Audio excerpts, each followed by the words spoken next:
네, 그동안 여러분들 11월 감사절기 잘 마무리하셨습니까? 오늘은 12월 4일, 12월 첫째 주일이 되었습니다. 정말 시간이 빠른 것 같습니다. 2022년이 되나 싶었더니 벌써 마지막들이 되었네요. 지난 주일부터 우리 교회에서는 대림절로 지키고 있습니다. 감사절로 한 해를 마감하고 이제는 새로운 절기가 시작되는 것입니다. 그러므로 대림절은 교회력에서 한 해의 시작을 의미합니다. 추수감사절로서 한 해를 마감하는 것은 매우 중요한 의미가 있죠. 그리스도인의 삶은 감사로 마무리되어야 한다는 뜻이 그 속에 있습니다. 여러분은 어떤 제목을 가지고 감사절을 지켰습니까? 이런 제목 저런 제목으로 감사드렸겠지만 감사의 제목을 찾아내는 것이 쉬운 일은 아니었을 것입니다. 왜냐하면 우리 삶에는 감사의 제목들도 있겠지만 어렵고 힘든 일들이 너무 많기 때문입니다. 최근에 제가 추수감사절 맞이하면서 색다른 이 카드를 받았습니다. 내용은 이런 겁니다. 그러니까 감사, 그럼에도 감사, 그럴수록 감사, 그것까지 감사. 모든 것이 감사로 이렇게 표현되는 것을 카드로 만들어서 보낸 사람이 있었습니다.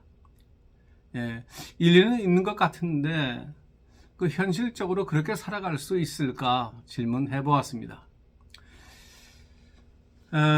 도대체 신앙으로 산다고 하는 것이 무엇인가 질문을 해봅니다.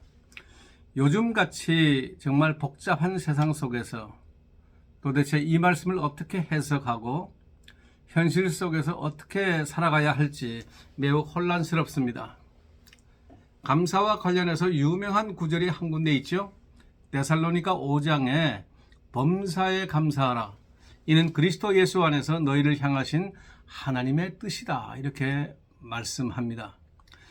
범사에 어떻게 감사할 수 있겠습니까? 만일 여러분들께서 감사의 제목이 있어야 감사를 하지 어떻게 범사에 감사할 수 있습니까? 질문할 수 있습니다. 우리가 만약 그렇게 얘기한다면 감사의 제목 때문에 감사한다고 하면은 그건 너무나 평범한 일이죠. 누구나 할 수 있는 일이고 신앙이 없어도 가능한 일이라고 생각할 수 있습니다. 적어도 이런 일에까지 우리의 신앙까지 동원할 필요는 없겠죠. 우리가 그렇게 산다면 천지를 지으신 하나님께서는 하나님의 자녀들이 그렇게 산다는 것을 만족하실 분이 아니죠. 범사에 감사하라고 하는 것은 무슨 뜻일까요? 데살로니가 5장에서는 분명히 그것이 너희를 향하신 하나님의 뜻이라고 말씀하셨습니다. 저는 그렇게 생각합니다. 신앙인은 신앙으로 사는 사람입니다. 세상의 조건과 세상의 것으로 사는 사람이 아니라 신앙으로 사는 사람입니다. 신앙으로 산다고 하는 것은 무엇을 얘기합니까? 그것은 하나님과 동행입니다. 하나님의 사람이 되는 길입니다. 그렇다면은 범사에 감사하라는 감사하는 사람이 되라고 하는 그런 말로 이해를 할 수 있지 않을까 그렇게 생각합니다. 우리 존재 자체가 감사의 사람이 되는 수밖에 다른 길은 없을 것입니다. 감사의 조건이 물론 문제가 되긴 하겠지만은 그런 사람은 그 조건을 넘어설 수 있지 않겠는가 그런 얘기죠. 사람 자체가 감사의 사람이 되면은 그때부터 새로운 일이 일어난다 그런 얘기죠. 산다는 것 자체, 내가 생존하고 있다는 자체에서부터 감사가 우러나올 수 있다면 그 사람의 삶은 근본적으로 다른 삶이 될 수 있을 것이라는 말이죠. 그러므로 산다는 것 그 자체를 감사할 줄 아는 그런 삶, 그것이 바로 신앙이다 이렇게 말씀드릴 수 있겠습니다. 이 순간을 예사로운 순간으로 생각하지 않기를 바랍니다. 우리가 대림절 둘째 주일을 지나는 이 시간, 하나님께서 특별하게 허락하신 시간인 것을 느끼게 될 때 우리는 참신앙 속으로 들어가게 되는 것입니다. 여기서 감사는 시작되고 새해는 의미를 가지게 될 것입니다. 대림절은 새로운 시작이라고 말씀드렸는데, 새로운 시작이라고 하는 것은 다시 시작이다, 그런 얘기입니다. 하나님께서는 11월 말까지 감사절로 마무리할 때까지 우리를 보호하셨어요. 잘 살았든 못 살았든, 감사한 일이 많았든 아니면 감사하지 못할 일이 많았든 간에 우리에게 새로운 시작을 허락하신 하나님은 모두에게 평등한 새로운 기회를 주셨습니다. 감사로 마무리된 한 해지만 여전히 우리들에게는 갈급하고 다급한 문제들이 많습니다. 주님께서 오셔야만 하는 상황이라는 것이죠. 이 시간은 누구에게나 평등하게 열려 있습니다. 주님 만날 기회가 열려 있는 것입니다. 어둡고 힘들고 아프고 하루하루가 쉽지 않은 상황 속을 살아가는 것이 당시의 이스라엘이었고 오늘의 우리의 모습이기도 합니다. 그렇기 때문에 당시의 사람들은 주여 오시옵소서 하면서 메시아를 기다렸습니다. 오늘 우리의 기도가 바로 이것입니다. 기독교 신앙은 예수님을 기다리면서 시작이 됩니다. 예수님께서 우리의 중심이기 때문입니다. 그러니까 세상 모든 것이 예수님 중심으로 돌아가는 것이 기독교 신앙이다, 그런 뜻입니다. 우리 모두 한 해를 기대하는 마음으로 다시 시작하는 날이 되면 좋겠습니다. 새해가 된다고 하니까 어떤 분은 또 그렇게 생각하겠죠? 또 한 살을 먹어야 하나, 이렇게 생각하는 사람들이 있을 거예요. 연세 드시는 분들은 정말 한 해 한 해 가는 것이 좀 천천히 갔으면 좋겠다. 왜 이렇게 빨리 가지? 30대에는 30마일로 가더니 이제는 70마일, 80마일로 가는구나. 참 그렇게 생각할 수 있습니다. 대림절은 그런 의미에서 다시 사는 비결을 우리에게 가르쳐주고 있습니다. 순간순간이 새로운 삶이라고. 예수님과 사는 것은 언제나 새로운 삶이기 때문입니다. 여러분들 젊어지고 싶으십니까? 젊은 분들은 그렇게 생각 안 하시겠지만 연세가 들어가면 그렇게 생각을 합니다. 저도 그렇게 생각하니까요. 젊어지는 비결은 마음이 젊어져야 젊은 사람이 되는 겁니다. 생각이 젊어져야 젊어지는 것이지 외모를 좀 이렇게 손질한다고 그 삶이 젊어지지는 않습니다. 오래전에 동경대학교 총장이었던 그 야나이하라 다다오라고 하는 아주 독실한 크리스찬이 있었습니다. 그가 아주 유명한 말씀을 하셨어요. 그가 쓴 자그마한 책자를 제가 보면서 아주 그 말은 지금도 잊어버리지 않습니다. 50년이 지나도 잊어버리지 않는 말이 있는데, 많은 사람들이 다시 태어나고 싶다고 말하지만 나는 그러고 싶지 않다. 왜냐하면 나는 이미 예수를 만났기 때문이다. 그렇게 말했습니다. 만일 내가 다시 태어나가지고 예수님을 만나지 못한다면 그건 재앙이지 않겠는가? 그런 표현을 해요. 그러면서 그는 그래서 나는 다시 태어나기를 원하지 않는다. 이미 주님 만난 것으로 만족하고 지금의 이 삶을 정말 감동적으로 살아가고 있다고 하는 것을 간증하는 것입니다. 다시 사는 비결은 예수님 만나는 것이라고 말하는 겁니다. 정말 대단한 간증이지 않습니까? 저는 여러분들이 그런 신자가 되기를 원합니다. 2014년 여름이었으니까 벌써 8년이 좀 지났네요. 제가 집회 인도를 위해서 캐나다 에드먼턴을 갔습니다.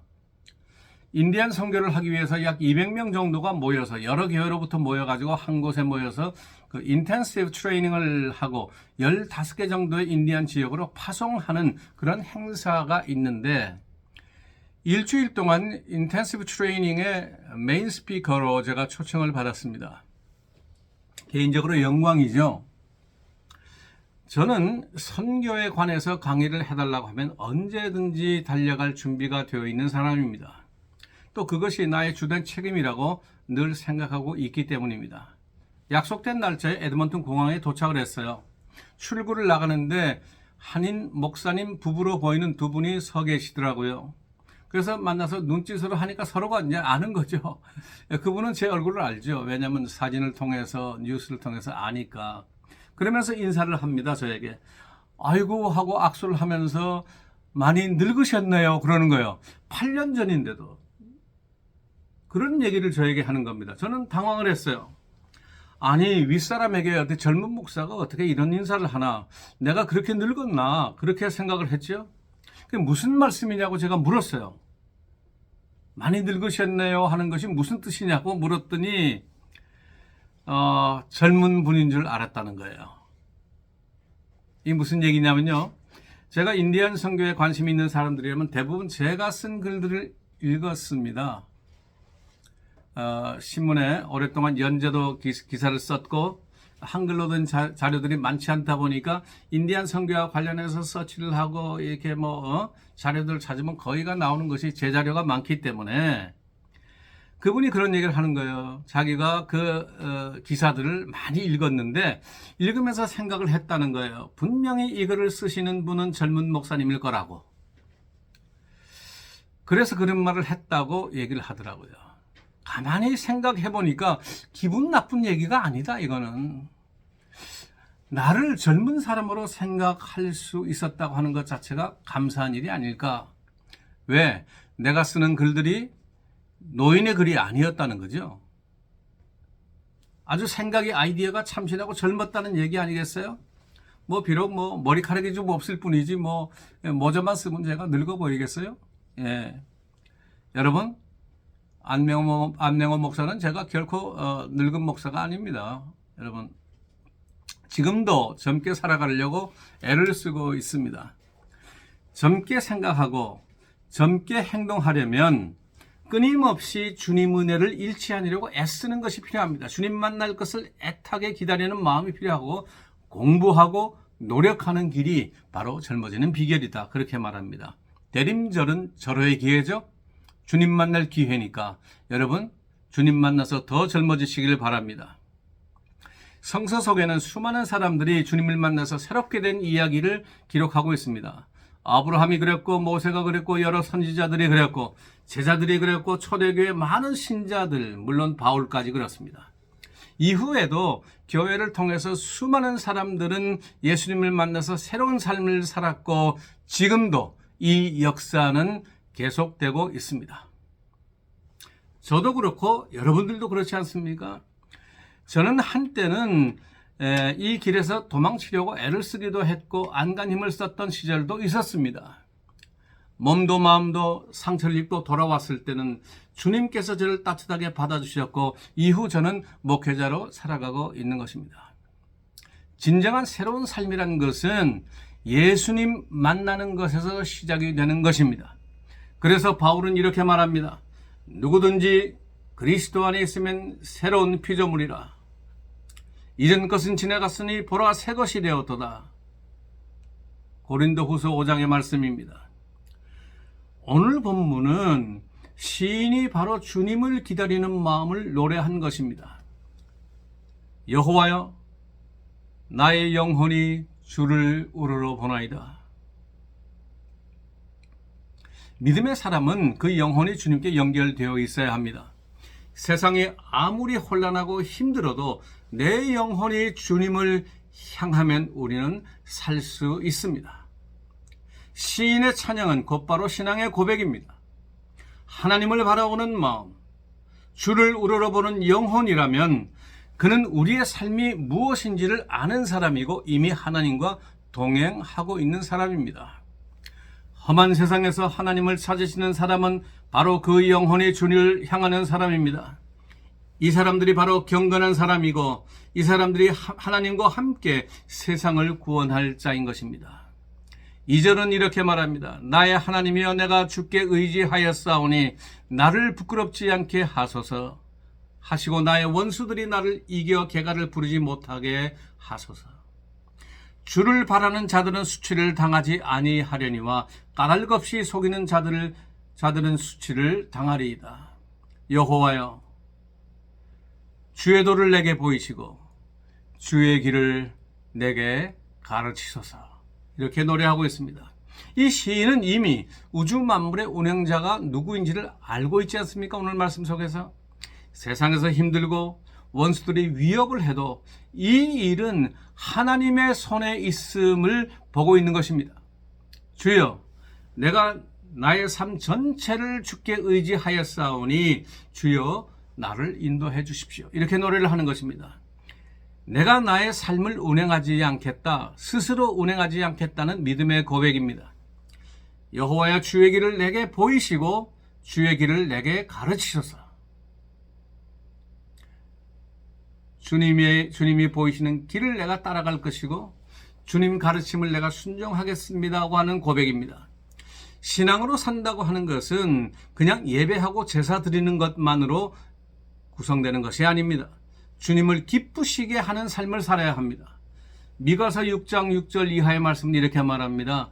내가 무엇을 가지고 여호와 앞에 나아가며 높으신 하나님께 경배할까?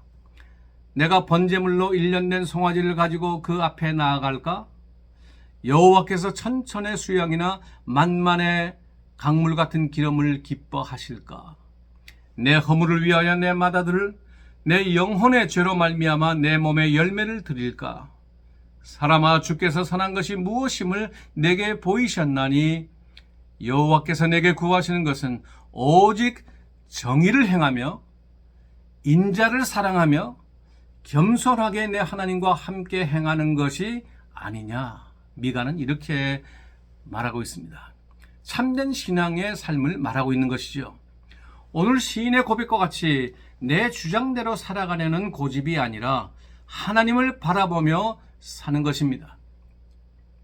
왜냐하면 구원의 길, 믿음의 싸움, 이런 것은 사람의 일이 아니라 하나님의 일임을 알고 있기 때문이죠.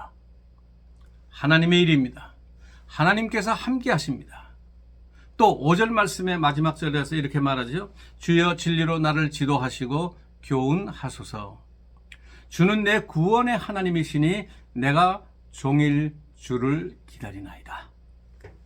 대림절을 지나가는 성도는 이 마음을 품고 살아가는 사람입니다.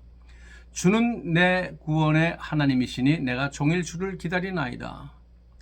살고 죽는 것을 주관하시는 분이 하나님이라고 하는 것을 고백하고 있습니다. 내 구원의 하나님이시니.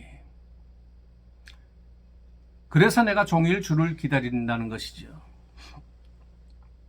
믿음의 사람은 순간순간의 결심에 의해서 믿음을 지킬 수가 없습니다. 믿음의 사람은 존재 자체가 믿음이어야 하는 것이에요.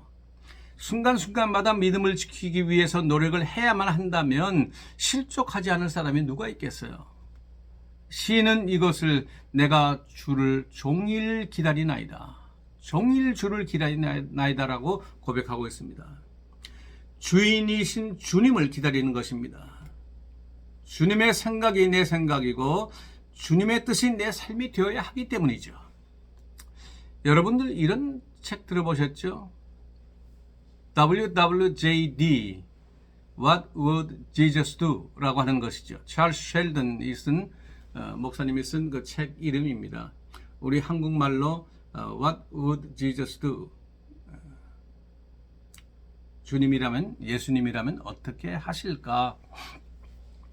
이 찰스 셸던 목사님은 뉴욕 출신인데요. 브라운 대학을 졸업을 했고 앤도버 신학대학원을 졸업했습니다. 캔사스주 토피카 지역에서 목회를 하면서 기독교 사회윤리학과 기독교 사회복지학을 공부해서 박사가 되셨습니다. 그의 전공이 보여주듯이 사회윤리학, 사회복지학, 어떻게 보면 사회를 새롭게 하자는 거죠. 사회를 새롭게 하는데 우리가 어떻게 해야 하는가를 연구하는 학문이라고 보시면 되겠습니다. 자본주의 사회에서 이웃을 돕는다고 하는 것은 스스로의 의지로 자발적으로 나서지 않으면 힘든 일이지요. 그는 이 일을 교회가 감당해야 될 사명으로 본 것입니다. 가난한 사람 실직자처럼 위장을 하고 다니기도 하고 스스로 어려운 사람으로 변장을 해서 사회 속속을 두루 다녔지만은 아무도 도와주는 사람을 만날 수가 없었습니다. 그래서 이 목사님은 교회에서 바이블 스터디를 위해서 처음에는 썼던 글이죠. 예수님이라면 어떻게 하실까? 원래 썼던 책의 영어 제목은 In His Step입니다. 그의 발걸음. 그가 예수님이라면 어떻게 하실까? In His Step. 그의 발걸음으로 그렇게 썼습니다.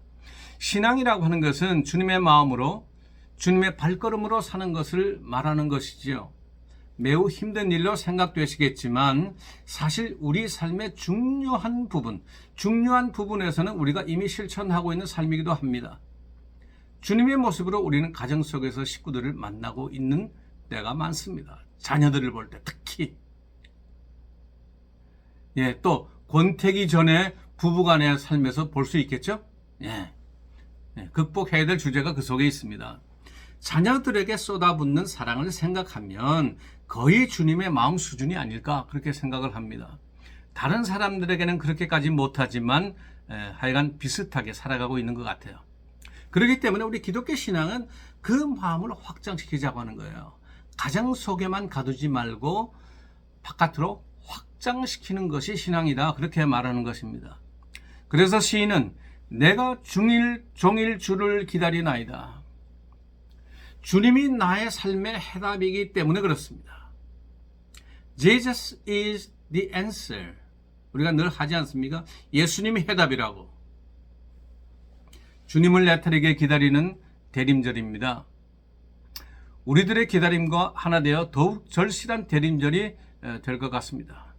하루속히 목사님이 오셔서 교회 목회를 이어가는 것이 우선 중요합니다.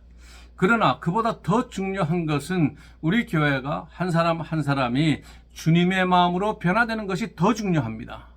우리가 그렇게 되면 목사님이 오셔서도 더 일 잘하실 수 있겠지요. 우리가 그렇게 기도하며 준비해야 되겠습니다. 우리 교회가 올바로 서는 비결이 거기 있습니다. 목사님의 한 사람의 능력보다 더 중요한 것이 있습니다. 바로 그것은 주님이십니다. 우리가 대림절에 기다리는 그분이 더 중요하십니다. 그분이 우리와 함께 하시다면 질문할 필요가 없죠. 어떻게 될지 질문할 필요가 없죠. 우리는 그것으로 족합니다. 우리의 바람, 우리의 기도가 그것이어야 한다고 저는 생각합니다. 시인의 마음이 오늘 우리에게 필요한 시간이라고 말씀드리고 싶습니다. 내가 종일 주를 기다리나이다. 이런 교회가 되시기를 주의 이름으로 축원합니다. 다 같이 기도합시다. 주는 내 구원의 하나님이시니 내가 종일 주를 기다리나이다. 대림절을 지나는 우리의 기도가 되기를 원합니다. 이 절기에 주님을 기다리고 주님을 만나고 주님을 경험하고 주님과 동행하는 투싼 한인정락교회 되게 도와주옵소서. 이전에 우리에게 당했던 여러 가지 일들, 어려운 일들, 슬픈 일들, 모든 것을 다 이기고 이제 주님만 우리가 바라보면서 주님을 기다리는 대림절 되게 도와주옵소서. 예수 그리스도 이름으로 기도드리옵나이다. 아멘.